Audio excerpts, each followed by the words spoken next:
Hello, welcome back. This video is about the forces. Continuing with the forces, we're going to talk about the resultant forces. Now, before we can do that, we will talk about scalar and vector quantities. Now, what are scalar quantities? Now, scalar quantities in physics have magnitude only. They have magnitude only. Magnitude means same as size. Okay, they have size only. Magnitude means size. Like distance, for example. The distance is so many meters, so many kilometers. Speed is so many kilometers per hour, meters per second. Volume in cubic meter. They only have size. So we're not worried about the direction. Now, vector quantities, on the other hand, have magnitude and direction. Now, magnitude means size, how big they are, and also in which direction. Like, for example, force. When we talk about force as a vector quantity, force of gravity is acting vertically downwards. Force can act in different directions. Okay, so we have to specify a direction. Same with velocity. Velocity can be is a speed in a certain direction. Acceleration, momentum, all these quantities are vector quantities. So, talking about the force, since force is a vector quantity, let's consider a body which has got two forces acting on it. There's a force of 10 Newton acting to the right. There's a force of 10 Newton acting to the left. And because force is a vector, we say this is, because it's acting to the left, it is minus 10. If I take the right direction as positive, the other direction is negative. So the resultant force, you see the force is pulling the body like this, one in this direction, the other one in this direction. So and because the forces are equal, then the body does not move. Now, this means the forces are balanced. When you have balanced forces, the body remains at rest. Now, either it remains at rest, but if it's already moving, it will stay at constant velocity. It will continue to move at constant speed. Okay, so if it's already moving and you have two balanced forces acting on it, they will have no effect. It will continue to move in the same direction. No, the next thing is unbalanced or resultant force. Now, suppose we have a force of 10 Newton acting in this direction,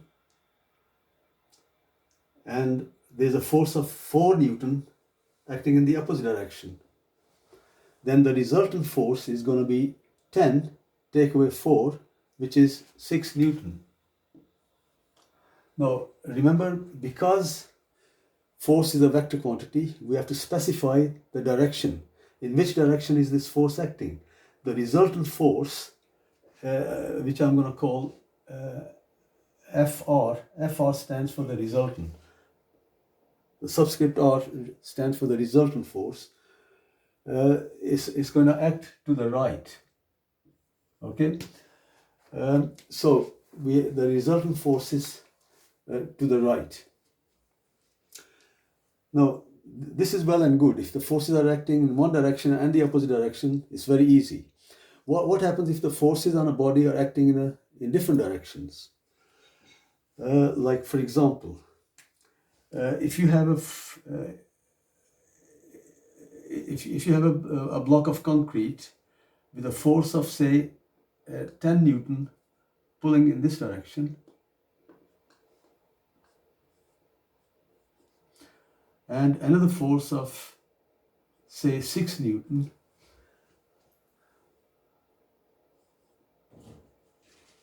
vertically. So one force is pulling it this way, the other one is pulling it that way. So what's going to happen to the body? The body is going to move, it's going to move in this direction, or that direction. Is going to move in the middle. Okay, it's going to move in this direction along the diagonal. And it will be more towards the 10 Newton force, because this is a bigger force than it is the other one. Now, in order to find the resultant force, okay, we say this is, that's going to be the resultant force, Fr. What we do is, to find the resultant, we draw a vector diagram. Now, a vector diagram, a force can be represented in magnitude and direction by the length of a line. Now, if we draw a vector diagram,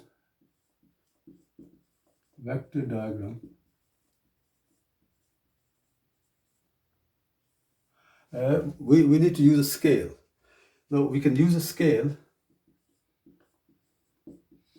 1 centimeter is equal to 1 Newton. In this case, we can use 1 Newton. But if it was a bigger force, you could use a different scale. So that means I can represent this force of 10 Newton with a line 10 centimeters long in the same direction, to the right. So if I draw this line 10 centimeters long, this will represent the 10 Newton force. That's 10 Newton force. Now, and this angle is 90 degrees. So I represent the 6 Newton force with a line 6 centimeters long at 90 degrees. So I draw this about 6 centimeters long, a little bit higher, perhaps. That's 6 centimeters. And then we complete the parallelogram, or in this case, it's a rectangle. And then we draw the diagonal. Now, if we draw the diagonal, the resultant will be represented by the length of the diagonal. Okay, so this is Fr, the resultant force, will be represented by the length of the diagonal. Now, then we can measure that length of the diagonal with a ruler, and then convert the centimeter back into newtons, and that will give us the resultant force. Okay, now remember, force is a vector quantity. We also need to specify the direction. So I can work out this angle, say angle theta. Now, in this case, because the angle is 90 degrees, this is 90 degrees. This is a right angle triangle. Okay, therefore, and we know that this is 6 centimeter and this is 10. I can use Pythagoras to work out the resultant force. We can say Fr squared. Now remember, the square on the hypotenuse is equal to the sum of the square of the other two sides. It will be 10 squared plus 6 squared. 10 squared plus 6 squared. 10 squared is 100. 6 squared is 36. That's 136. 136. So Fr, the square of Fr is 136. So to find Fr, we take the square root, and square root of 136 comes to about 11.6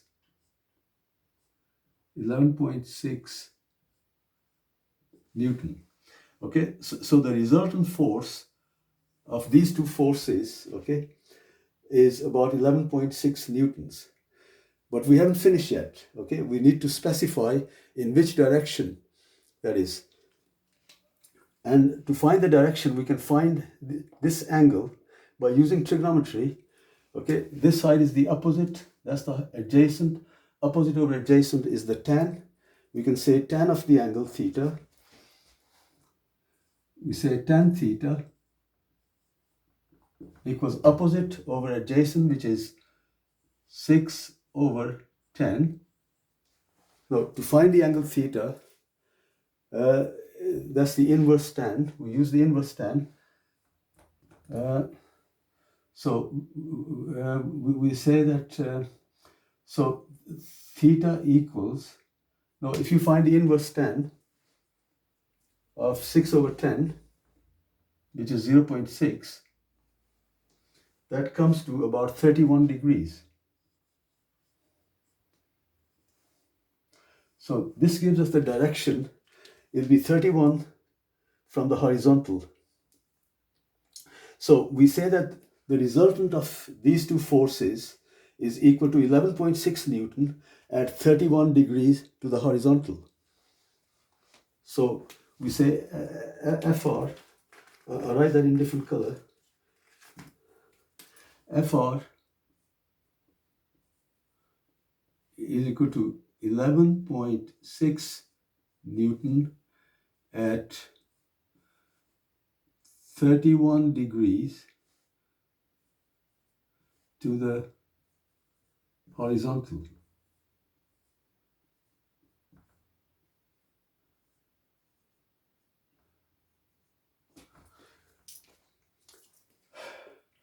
Okay, so this gives us the answer. So we need to have the magnitude and the direction. Okay, now here this makes it easy, but the forces can be at any angle. We can just let me rub this out.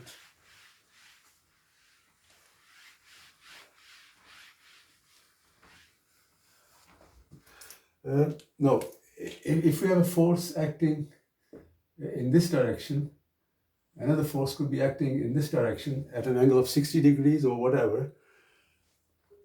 Okay, so what we do, we draw the line of length, like if this is, say, 20 newtons, and that is 10 Newton at an angle of 60 degrees. Now, to find the resultant, you do exactly the same thing. We draw a vector diagram. You draw the line of length 20 centimeter, or you can use a scale half the scale, like 10 centimeter, and then draw an angle of 60 degrees at the same angle. Draw the other vector. You complete the parallelogram, and we find the length of the diagonal, okay? And that will give us the resultant force, right? So this is 20 centimeter, this is 10 centimeter, okay? And then you can find the length of the diagonal, and also you have to give the angle to the horizontal or to whichever force. Right, okay, so this gives us the resultant of two forces. We can combine two or more forces on a body to find the net force or the resultant force. Now, in the same way, we can also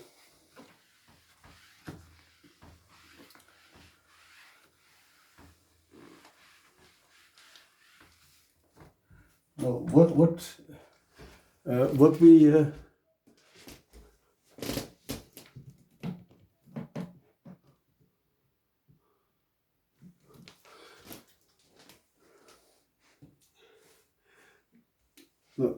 just as we can combine two forces to form a single resultant force, we can also split up a single force into two components.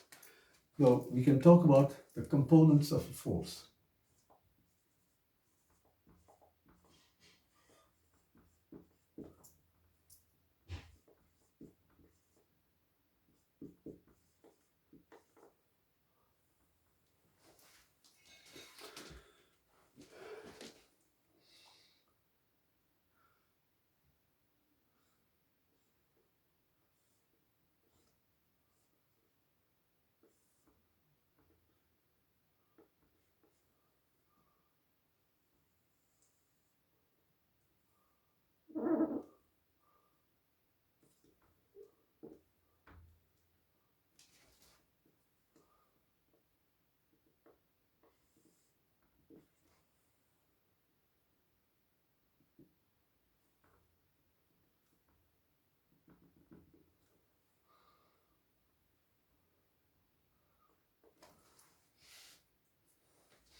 Suppose we have a force of 20 Newton acting on a body at an angle of 30 degrees to the horizontal.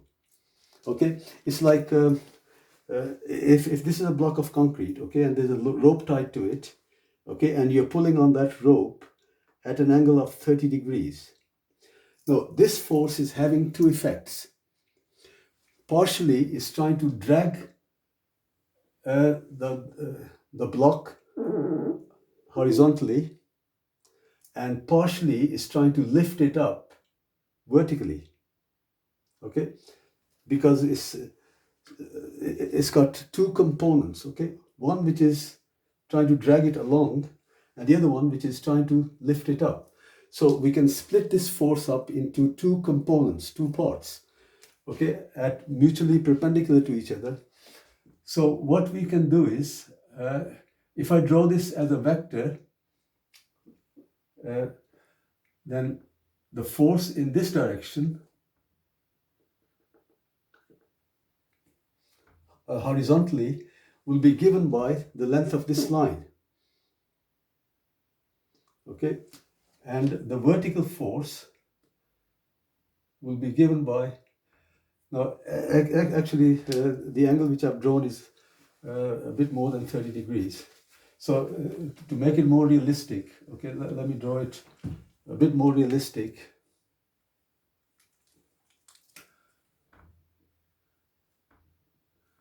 This is the horizontal.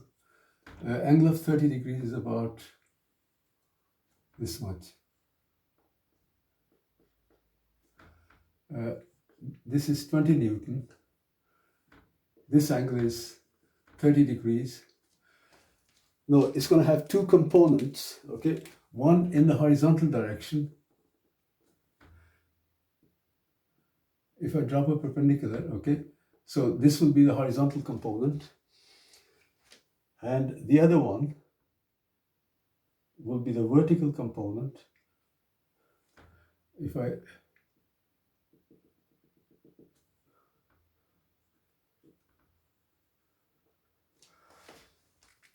no, I'm going to call this one F horizontal. Okay, that's the horizontal component of the force. This is F. F is the force. F equals 20 Newton. The horizontal component is F horizontal, and this one is going to be F vertical. So this force is having two effects. Partially is trying to drag this along the ground, and partially is trying to lift it up.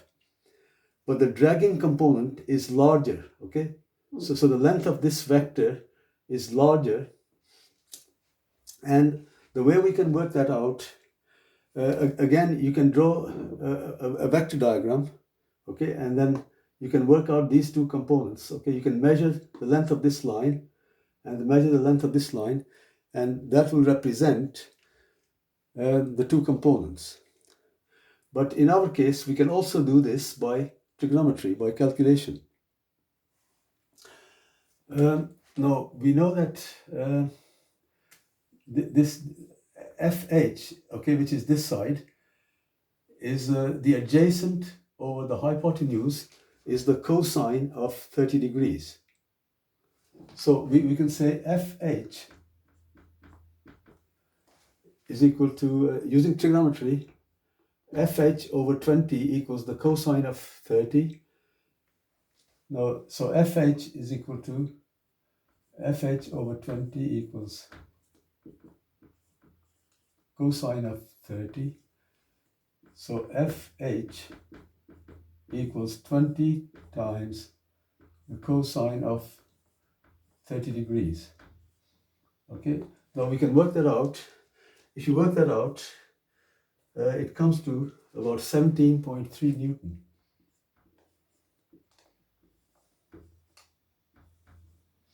Okay, you can use your calculator, okay? So you should all know how to use your trigonometric functions. Now, the vertical component, FV, which is represented by this. This is FV, that's FV. That's opposite over hypotenuse. We say FV over 20 equals sine of 30 degrees. So FV equals 20 times sine of 30. Okay, the sine of 30 is a half, so that comes out to 10 Newton. So this force has two components. It is having two effects. There's a 17.3 Newton which is trying to drag it along the ground, and there's a force of 10 Newton which is trying to pull it upwards. Okay, so any force can be split up into two components. Now, normally we do that at mutually perpendicular directions, okay, at right angles to each other. Now, the next thing we're going to talk about is if we have a car,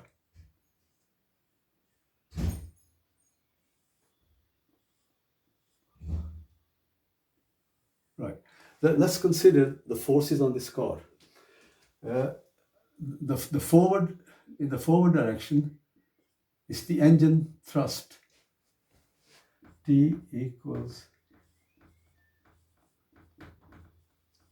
engine thrust. That's force of the engine, which is trying to drive the car forward. Now, what are the forces? What are the forces that are acting? Now, as the car is moving forward, there's a force of friction which is trying to stop it. Okay, so the force of friction between the road, okay, that's friction, F, and also the push of the air, A. Okay, now we say F equals friction, A is equal to drag or air resistance. Okay, the force of air resistance. What are the forces out there? Now, if the force downwards is the weight of the car is pushing down onto the road is pushing it back up. This is the force of weight, and this is the force of reaction. Okay, now W equals the weight, and R is equal to the reaction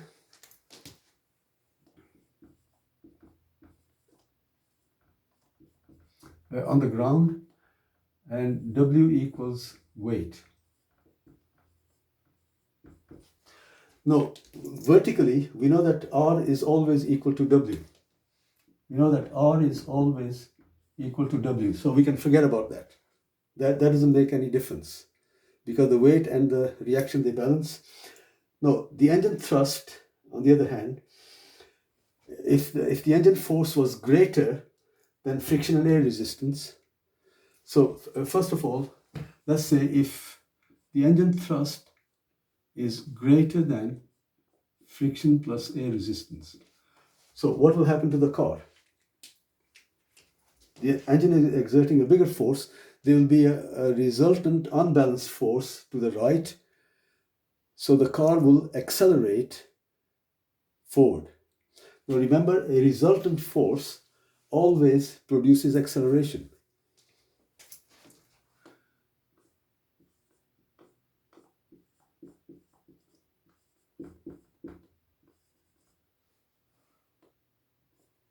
Right? So the car is going to accelerate to the right. Now, what happens if I completely shut the engine down? Will the car keep on moving at the same speed? No, because the friction and the air resistance are going to slow it down. So if the engine thrust was less than friction plus air resistance, what will happen? The car will slow down, it will decelerate, okay, until eventually it will come to a stop. Right? So we say that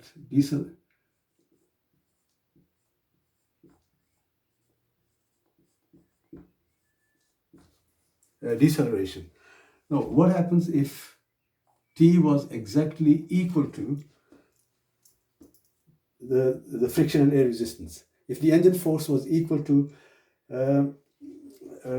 F plus A, now in that case, what would happen? If the forces are balanced, will it stop? No, people think, no, remember, if it's already moving, the car is already moving, then it will continue to move at a constant speed. Okay, so we say that this will move at a constant speed.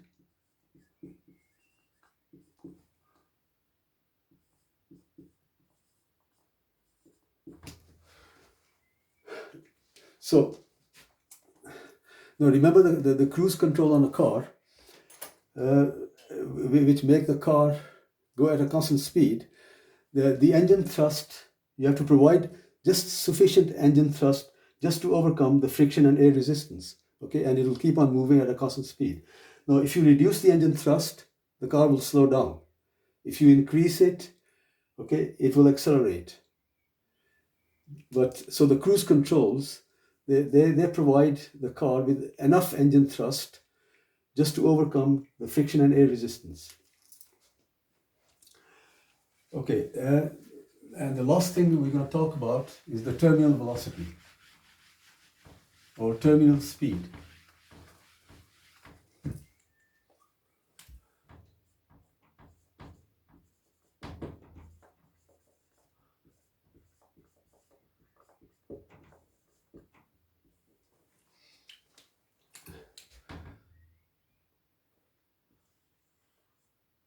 Now, just imagine if you drop a ball in the air. Okay, what are the forces acting on it? Now, the force which acts on it is the weight of the ball, which is the force of gravity which is pulling it down. Now, as the ball starts to move, the air resistance, the force of air resistance, we'll call A as the air resistance, start to take over. Now, what happens?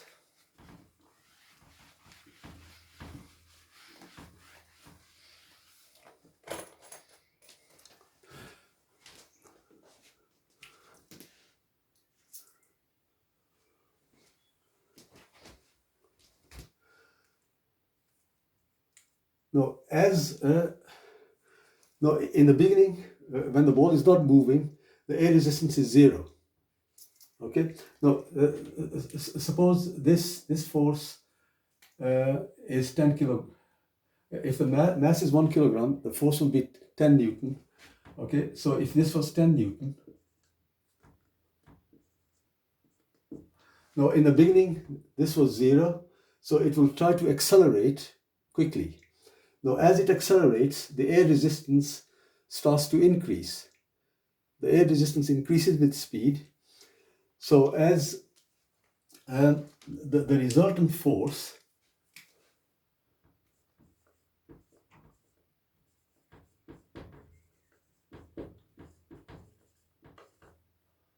Fr is equal to W minus the air resistance. Now remember, A stands for the air resistance, W is the weight. So it'll be 10 minus, now this, suppose that comes to 4. Okay, now it'll be W will be 10 minus 4, which is 6 Newton. Okay, so it will keep on accelerating. It will have a resultant force Fr.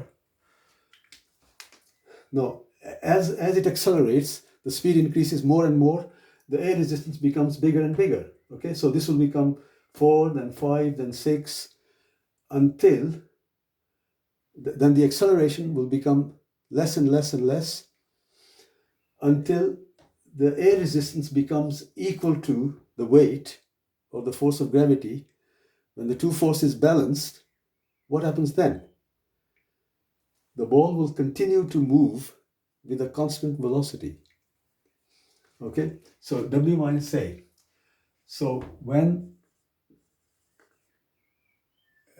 air resistance is equal to the weight, W, F resultant, the resultant force, is equal to 0. The ball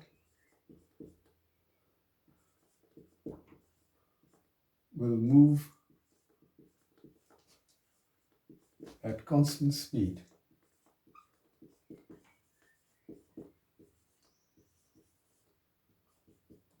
At constant velocity, and we call this the terminal velocity.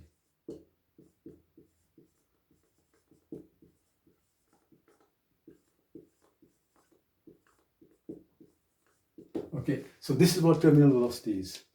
I'll go over it again. The weight of the ball is trying to accelerate the ball downwards. The air resistance is trying to stop it. As the ball moves faster and faster, the air resistance become bigger and bigger, until when the air resistance become equal to the weight. Okay, when this comes to 10 Newton, then the resultant force, 10 minus 10, okay, so when this also becomes 10 Newton, that's minus 10 Newton. If the downward direction is positive, there'll be 10 minus 10 Newton. Then the air resistance is equal to the weight.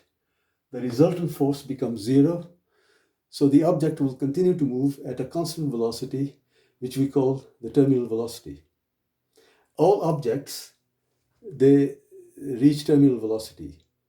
Some reach the terminal velocity much earlier. Like, for example, the parachute is designed to have a very large air resistance. Okay, now a parachutist, okay, dropping down, his terminal velocity is only about 4 or 5 meters per second. Okay, very, very small. Now, if the ball continue to move, it will keep on gaining more and more velocity, because the air resistance here is less. Here, this has a very large air resistance, therefore it will have a very small terminal velocity. Okay, and that's why the parachute, okay, makes the parachutist come down slowly, okay, so that he doesn't hit the ground too hard. Okay, that's the end of this video.